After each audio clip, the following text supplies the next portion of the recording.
नाकिंदा घाट, कोथळीगड आणि कौल्याची धार, भटकंती सह्याद्रीतल्या अनवट घाटवाटांची.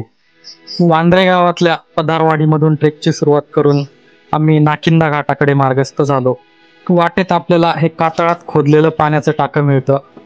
पाण्याच्या टाक्यापासून पुढे निघालं की आपण एका मोकळ्या पठारावर पोहोचतो आणि तिथून दिसतं आपल्याला सह्याद्रीचं विहंगम असं दृश्य. तेच आम्ही मॅगी बनवली आणि थोडीशी पेटपूजा केली.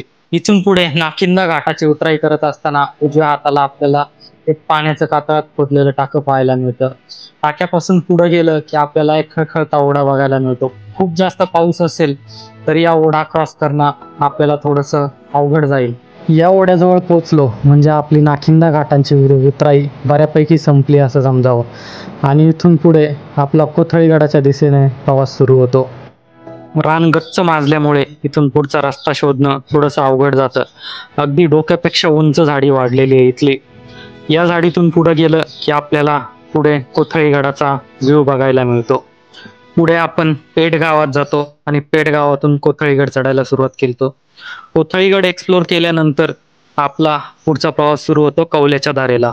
सतत चाललेली पावसाची रिपरिप आणि वातावरणातला थंडावा बघून आम्ही कौल्याच्या धारेवरती चहा बनवायचा बेत केला. कोथळीगडाच्या मागच्या बाजूने जर आपण बघितलं तर घाटमाथ्यावरून येणारी एक डोंगरधार दिसते आपल्याला. ही धार म्हणजेच कौल्याची धार.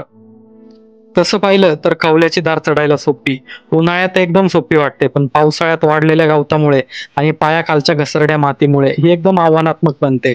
दोन्ही बाजूला असलेले कडे आणि मधून जाणारी घसरडी वाट यामुळे इथून चढताना अक्षरशः रांगायला लागतं. इथून वरती पोहोचणं पावसाळ्याच्या दिवसात म्हणजे एक दिव्यच आहे. पुढे आपण आधीच्या आलेल्या मार्गाला परत जातो आणि वांद्रे गावात जाऊन आपला ट्रेक समाप्त करतो.